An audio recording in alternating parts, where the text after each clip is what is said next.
It's been a long day and life's getting you down. Just sit with a puzzle and turn it around. Piece by piece, piece by piece puzzler.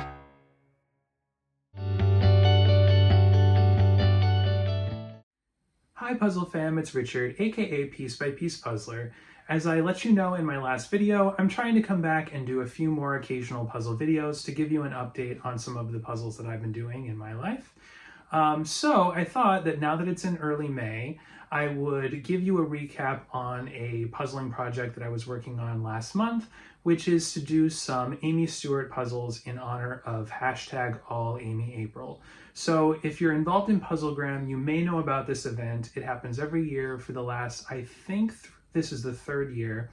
And All Aimee April was founded by Monica, aka @SlightlyPuzzled, and Jen, aka @PuzzledNux, as well as I think a third co-founder, but I wasn't able to find their Instagram handle to share with you. So if somebody knows the third co-founder, if you can drop their handle in the comments below, then we can direct people to follow them as well on Instagram. So I wanted to basically just give you a recap of the Aimee puzzles that I did last month and talk a little bit about what makes her images so interesting to me. So first I thought I would just kind of give you a little overview of the types of images that Aimee usually does.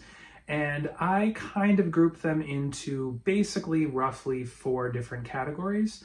The first one is images that are based on shelves. She has a lot of images where she has usually 4 shelves going across the image, and it involves different books or different items or knickknacks, and they're all organized on shelves. This is a common theme in her puzzles. The second category that I think of are what I think of as a busy scene. Usually this is like an interior room that has furniture in it.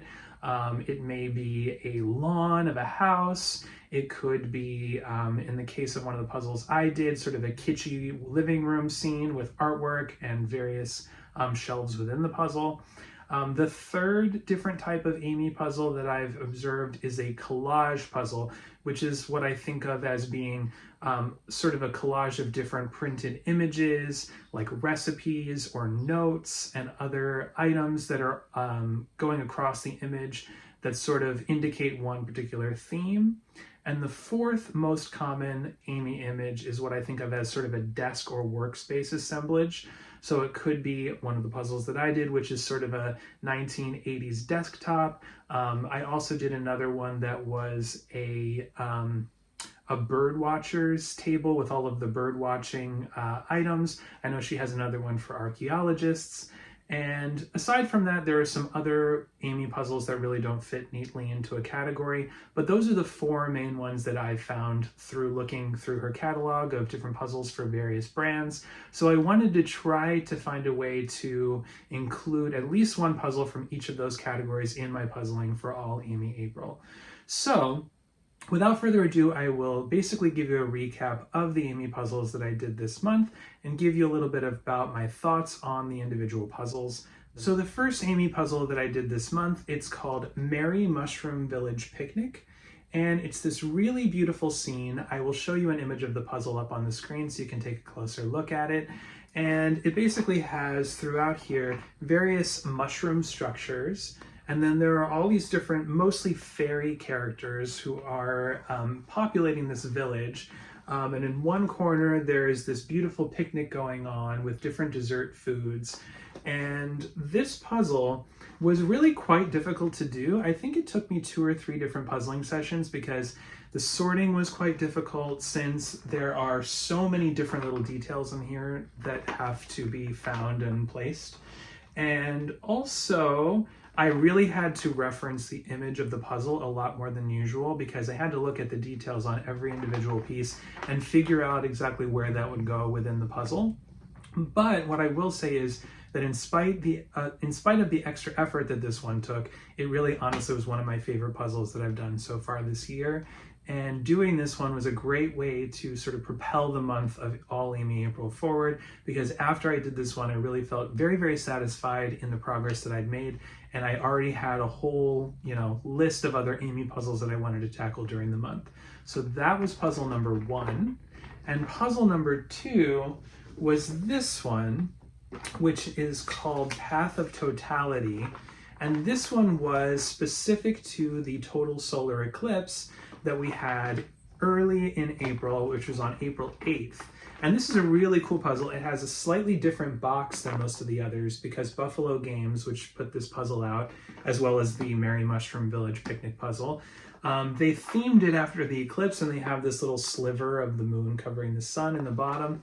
And this one, if the Merry Mushroom Village Picnic is under what I would call the busy scene category, then this is one that I would think of as being in the collage category, because you can see that there are these different postcards, there's a Polaroid picture, there are some eclipse glasses in the image as well, and this one was a lot of fun. This one I would say is quite a bit easier. I was able to finish this one in probably 2 or 3 hours of dedicated puzzling without really taking too many breaks because the sorting was quite easy. There are a lot of really distinct colors and textures and patterns. I think the hardest part were the different specific postcards in here for different areas because the style of those images was quite similar. So I had all those left over at the end, and then I started putting those together, and that was basically how I finished up this particular puzzle. But I really enjoyed this one. The only downside to this one is that out of the box I was missing one piece, but the end of the story was positive because they have a form on Buffalo Games' website where you can report missing pieces, and I was able to get a replacement puzzle. And so even though I wasn't able to finish this specific puzzle with the missing piece before the eclipse, I did get a replacement puzzle already in the mail. It came about 2 weeks or so after I put in the replacement form, and I was able to request a different Aimee Stewart puzzle. So I thought that was a nice consolation for not having all of the pieces present in this particular puzzle. One thing I will say is I do wish that if Buffalo Games were revising their policy, they would allow you to at least request the same puzzle as your replacement, because even though I'm fairly flexible, I do a lot of puzzles, and so it's disappointing, but I would like to, do a different puzzle and have that satisfaction. I think that for the sake of those who bought a very particular puzzle, you should be able to request a replacement copy of that puzzle so that you can actually fill in the missing piece. I do understand that maybe they use different puzzle cuts or something for different copies of the puzzle, but I just think that should be an option. So those two puzzles I did early in the month, and I did those before I really had the notion that I would do a video about Aimee April, so that's why I'm showing you the images only on the screen. But for the rest of the Aimee April puzzles that I did, I kept the puzzles completed so that I could show you those on camera. So here is the third puzzle I did. It's called Travel Trinkets. And as you can see pretty clearly, I'm having trouble holding this one up so that the camera can see it and trying not to have it fall all over the place. But as you can see, this falls into the shelf puzzle category. And this one has all these different themed books that have different locations within the United States on it. And this one really was not too difficult. The colors in the puzzle were quite distinct, and I was able to pick out pieces that had bits of text on them, and I did those first so that I could get those out of the way, and then I tackled all of the smaller details within the puzzle next. I really enjoyed this one. As with the first two, I really felt a sense of satisfaction after I finished them and wanted to kind of dive into the next Aimee puzzle. So I'll try to file that one here underneath the other ones without knocking them all on the floor. But the next puzzle for Aimee April was this one, which is called Kitschy Cute. And this one falls into what I would call the busy scene category. And so as you can see, I will show you the image up on the screen because it's probably more clear than my holding this up for you. But it has this cool poodle in the corner, and also it has a lot of little kitschy cute details in the puzzle. I know that Aimee actually has two puzzles called Kitschy Cute. There's this first one that came out a few years ago, and there's another one that's more of a collage image or a desk workspace, somewhere in between those two. But this one I really loved. I found this one on eBay actually a couple of years ago, so I've had this on my stack to do for quite a while now, but I just pulled this one out this year to do for Aimee April, and unfortunately there was one puzzle piece missing. However, in this case, I really can't blame it on Buffalo Games because I bought the puzzle used and I'm not able to verify if all of the pieces were there from the seller that I bought it from. And also I bought it so long ago, I really can't put in even a claim against the seller or send them any kind of follow-up about it. So I just had to accept that one puzzle piece was missing, and I'll probably pass this along to the local puzzle group with a note that just says a puzzle piece is missing, because it really honestly did not diminish the enjoyment of the puzzle itself. But, you know, it's always a bit of a bummer when you get to the end of the puzzle and you notice that something's missing.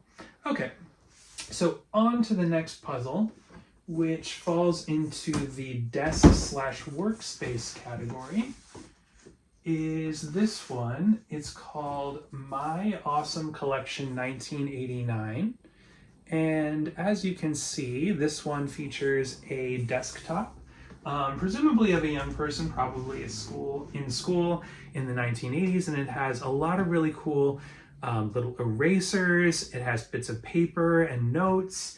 It also has some pencils on here, including a pencil that I thought was really cool that says Aimee Stewart puzzle fans are totally awesome, which is a nice little Easter egg within the puzzle. That wasn't super obvious from the image, but when you're putting it together, you reveal the image, or you reveal it, and you know, I thought that was kind of a nice nod to Aimee's fans. And so I really enjoyed this one as well. Also on the easier side, this one took me probably 3 to 4 hours, I'd say. I'm not a particularly fast puzzler, but I'm an enthusiastic puzzler. So I did this one with not too many breaks. I had one session to sort it, and then I think I put it together over the course of a few hours on a separate day.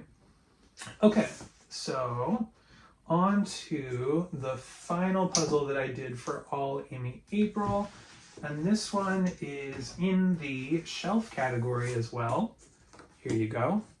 And I'll also show you this image on the screen so that I don't have to keep holding it up. But this one is called Kitschy Kitchen.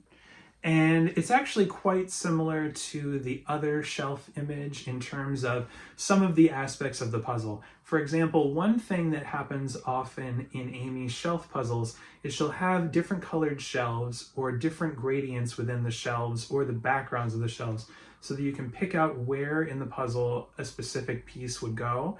So that allows you to do a little bit more sorting than just to pull out all the shelf pieces, for example, and have to struggle through it that way. This one, as opposed to the other ones, was only 500 pieces. All of the other puzzles that I've talked to you about are in the 1,000-piece category. So this one was really quick to do. I would say it took me probably an hour, hour and a half to do this puzzle, and I really enjoyed it. It was a lot of fun. I actually did this one in May, so this is technically in hashtag May We All Continue Puzzling Aimee. So I really liked this one. This one closed out the month. This one, unlike all the others, also was by Ravensburger Puzzles. So you can see that the box is a different style than the other puzzles that I've shown you. For example, here's the one for Travel Trinkets. It's a square box. This one's rectangular. This one's also thicker than this one, which is a lot thinner. If this was a 1,000-piece puzzle, I'm sure this would have been a slightly larger box. But yeah, I really enjoyed all of these puzzles. I have no negative notes about them. And this really was the first year that I've delved all the way into all Aimee April. Usually I pull out a few Aimee puzzles and I have the idea that I'm going to get involved, but honestly, I think all the other Aimee puzzles I've done were just sort of during the normal course of the year. But this year I just decided that I had so many Aimee Stewart puzzles piling up. I buy a lot of them throughout the year as she releases new images that I'm interested in, and I decided finally that it was time to do some of those and to share them with you all, and then to be able to either give them away or donate them or save a couple for my collection. So that's what I did. I finished 6 total puzzles, so it was the 2 that I showed you earlier on the screen, as well as the 4 behind me that I showed you in person. And I also, before I let you go, wanted to share with you a couple of other puzzles that I acquired by Aimee this month that I will either do throughout the course of the year, or maybe a couple of them I will save for the next All Aimee April in 2025. So I bought a few new Aimee Stewart puzzles, but the ones that I really wanted to share with you are the ones that I'm most excited about. So this one I got from Amazon. I think it's shipped from the UK if I'm not mistaken. And this is called Myths and Legends. I will show you the image larger on the screen so you can take a look at some of the details. But it's basically a scene that's kind of in the fantasy category. A lot of the scenes within here are different dragons, there's an archer, there's a castle, in the middle here there's a dragon as well. And this obviously fits within the shelf category, but what's interesting about this is it's sort of in her category of shelf puzzles that are not just constrained to items and books, but that have a lot of, scenes and characters in them. She has a few other puzzles that are in this category, but I really, really loved this one from Ravensburger, so I made sure to add this to my collection while I saw it for a reasonable price. And in addition, I found these two puzzles. I actually saw an image of one of these on social media, and I tried to find it from just a retail source, just through Amazon or Target. These are the normal places that I usually would look for an Aimee Stewart puzzle, but unfortunately it didn't seem to be on sale anywhere anymore. I think it must be out of print. So I looked around and I've been keeping an eye out this month, and I finally saw a seller on Facebook Marketplace who had these two puzzles advertised, and they are in this series also by Aimee Stewart, but it's called Life is an Open Book, and they focus on individual places. So this one is of London, so it's very cool. It's different little scenes from London. So on the one side you have a double-decker bus, right here in the middle actually. You have the telephone booth, the iconic telephone booth. You have all kinds of things in front. Earl Grey tea, you have a scene from the British Museum, you have Sherlock Holmes' cap and pipe. You have all kinds of different things in there that really just evoke London. And as some of you know from past videos and from my social media, I love London. It's one of my favorite places to visit. I try to get there every year or every other year. And so I was really happy to add that one to my collection.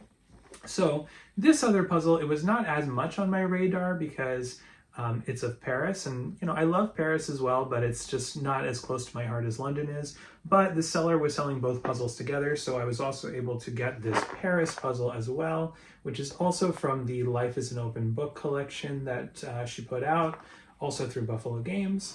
And this one, it has macarons, it has a metro entrance, the Cathedral Notre Dame is there, the Eiffel Tower, Le Chat Noir. So there's all different little details in there. And then at the center, there's this couple with their umbrella in front of the Eiffel Tower. I think also the Moulin Rouge windmill is in the center as well. So actually, initially I was not necessarily thinking that this puzzle was at the top of my list, but now that I have it in my collection, I'm pretty glad that I bought this one as well. So that was all I really wanted to share with you today. I just wanted to give you this all Aimee April update, and I would love to hear from you in the comments. Did you do any puzzles specifically for all Aimee April this month? And if so, how many did you finish? Are you a fan of Aimee Stewart? Are you not a fan of Aimee Stewart? If not, why aren't you a fan of hers? I'm curious to hear. I personally think that her artwork is some of the most fun puzzle artwork. I think she puts a lot of attention to detail into every image, and that's what I really like about the puzzles, is that in every single one, there are so many little details crammed into it. The only exception to that is there is a gradient puzzle that has raindrops throughout it. I have not done that puzzle yet, but it's in a slightly different style than all the others. It doesn't fit into any of those 4 categories that I was telling you earlier. But personally, I just love Aimee Stewart's puzzles. I was really happy to be more involved in the all Aimee April effort this year, and I'm really looking forward to next year. So if you don't already subscribe to this channel, I really hope that you will subscribe and that you'll click the like button on this particular video so that I can see how many people are engaged, and also so that my channel can continue to grow. So thank you so much for watching this video, and thank you so much for all of your kind comments and for your likes on the last video. I know I had been away for quite a while from YouTube, and so it was really gratifying to see that you all were excited to see a new video from me. That really was a very gratifying and positive experience. So looking forward to sharing more videos like this one in the weeks and months to come. Like I said, I'm putting a little bit less time pressure on myself to put these out on like a weekly basis, but I'm still hoping to share updates with you every few weeks or so, at least once a month, I would say, so that I can continue to stay engaged with the YouTube community. So anyway, thanks again, and until the next video, I wish you all happy puzzling. Piece by piece, piece by piece puzzler.